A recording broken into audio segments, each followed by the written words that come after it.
What's up YouTube? If you're new here, my name is J.R. Smith and I'm an incoming first year medical student. As many of you know, I just moved and this will be the first video I shoot in my new office. Actually, let me show you guys around a little bit. As you can see, I haven't done anything to it yet. But this office will change drastically pretty soon, but that's for another video. In this video, I'll be going over 3 books that I believe will be extremely useful to read before beginning medical school. But these aren't just great for pre-meds, I believe everyone can benefit from these books. So get your Kindles ready and stay tuned.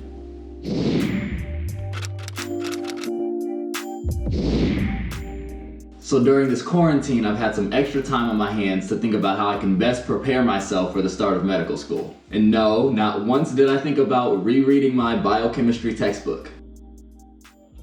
I believe the best thing that I can do now is develop the tools that are necessary for success as a medical student and as a future physician. This includes adjusting my perception of death, learning the value of simplifying my workload, and developing habits that will basically allow me to progress on autopilot. The first book I would recommend is by one of the most renowned physician authors out there, Being Mortal by Atul Gawande.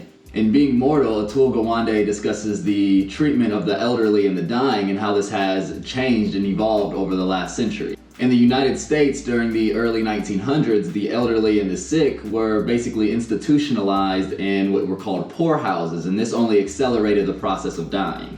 Dr. Gawande notes that the treatment of the elderly in India and neighboring Asian countries was drastically different, where they actually had reverence for their elderly population. Rather than kicking grandpa out on the street, he describes the process where the younger members of a family would take the older members of a family into their household and become their caregivers until they eventually passed. Through extensive research into the retirement home experience, Dr. Gawande notes how traumatic the end-of-life process still is in America, and how it is the healthcare professional's responsibility to provide a much more peaceful one. And rather than searching for the improbable cure, it can be much more meaningful to provide comfort and kindness and find out what that elderly or sick patient wants to do for the rest of their life, and then helping them attain that goal. This book completely changed my perception of death and dying, and I believe this will not only help me support patients who are undergoing the inevitability of death, but it will also allow me to better cope with my own mortality. Atul Gawande has a ton of great books, but I definitely recommend starting with this one. The second book I recommend is The One Thing, the surprisingly simple truth behind extraordinary results. In a time where our brains are almost always attempting to multitask,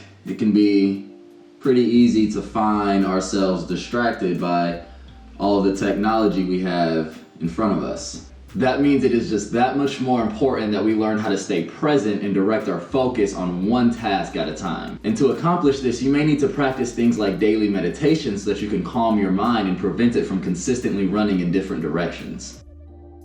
But this book helps explain how critical staying present is, and this will be essential in medical school. It's so easy to get caught up in all the different things that are going on, and before you know it, you've completely missed the opportunity to appreciate the given moment that you're in. And this is a tool that everyone should master, regardless of if you're going into the medical field or not, because I believe that it won't only improve your workload, but it will improve your quality of life as well. The final book I recommend reading before medical school is Atomic Habits by James Clear.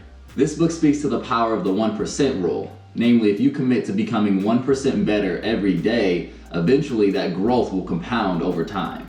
Now, we all know how much I care about self-improvement and personal evolution, and this book does an incredible job at teaching the reader how to develop good habits while minimizing the bad ones. And once you have accomplished this feat, your life can almost run on autopilot, allowing the good habits that you developed facilitate your daily success. In medical school, I have heard repeatedly that the challenge is not the material per se, but rather it's the ability to come in and day out to learn material that can only be mastered through consistent repetition. I believe that developing the habit of working for a certain amount of time every day while minimizing certain things like distractions or anything that may deter me from accomplishing my daily goal will directly translate into my ability to succeed as a medical student. And again, this isn't just important for medical students. Developing habits that build you up while removing those that halt your progress is a surefire way to experience the most personal growth and evolution that you can. I believe the most important thing that I can do now to prepare for medical school is just to develop a foundation that I can rely on. This includes adjusting my perspective on life and death, understanding the value of minimizing my workload, and developing habits